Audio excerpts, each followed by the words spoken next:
Snap Layouts in Windows 11 is a way to look at multiple windows on one screen.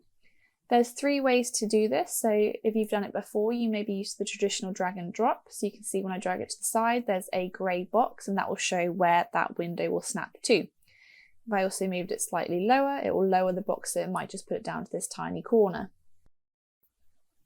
When I let go, it then gives me the option to pick another window to put in the next box and so on.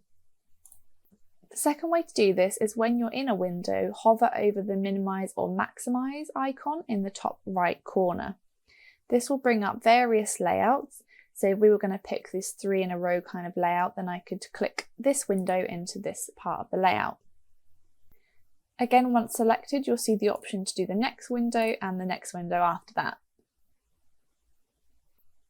Lastly, there is a shortcut for this, which is the Windows key and Z. This will bring up snap layouts in the top right as we saw with the last one.